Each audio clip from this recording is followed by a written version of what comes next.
Fala, meus queridos, tudo bom? Como é que vocês estão? Eu quero hoje continuar nessa série de mensagens sobre princípios bíblicos e quero falar de um princípio. Esse princípio, particularmente, ele mexe com a nossa estrutura, que é a graça de Deus. A graça de Deus, essa palavra graça, é a palavra charis ou carisma. A palavra charis, do grego, representa um favor imerecido. A graça de Deus é como uma medida.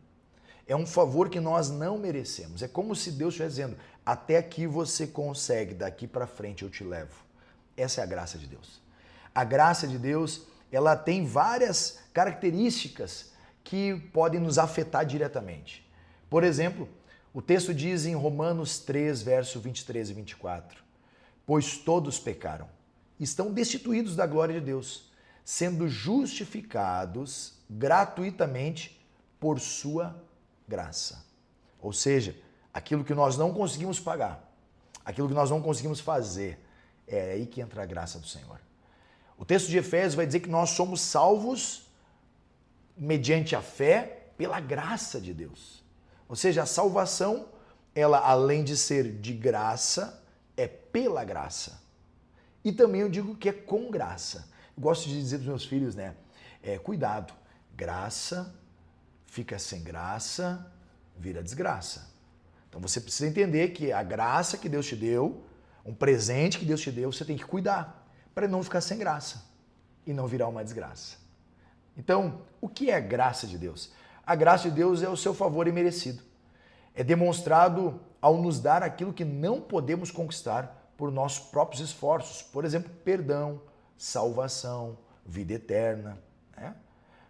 A graça na salvação também é o fundamento de nossa salvação.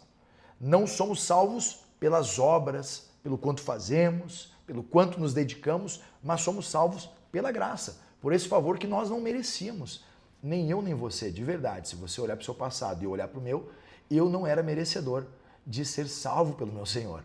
Mas a graça dele me alcançou, Ele disse para Paulo disse, Senhor, roguei 3 vezes se eu tirasse esse espinho da minha carne.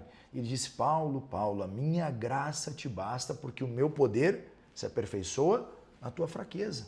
Ou seja, quando você está fraco, está fraca, a graça do Senhor vai te fortalecer.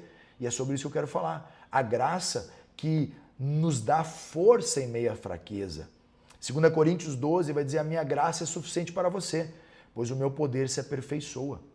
Ou seja, a graça de Deus é suficiente para nós, especialmente em tempos de fraqueza, de sofrimento, de limitações. Quando reconhecemos nossa dependência em Deus, a sua graça se manifesta com muito mais poder. Quantos de nós já vivemos tempos de graça, quando não tínhamos condição?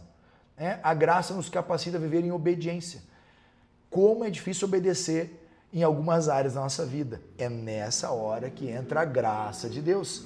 Em Tito 2, 11 e 12 vai dizer, porque a graça de Deus se manifestou trazendo salvação a todos os homens. E ela nos ensina a renunciar à impiedade e às paixões mundanas e a viver de maneira sensata, justa e piedosa nesta era presente. Não é fácil viver de forma justa, piedosa e sensata. Claro que não. É nessa hora que a graça de Deus vai entrar. É nessa hora que a graça de Deus vai te ajudar.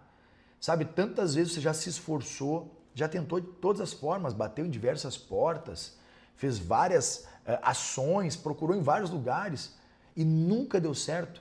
Deixa eu te dizer uma coisa, tenta buscar a graça de Deus. Tenta pedir, Senhor, que a tua graça me alcance. E por fim, a graça, ela é inclusiva, ela é universal.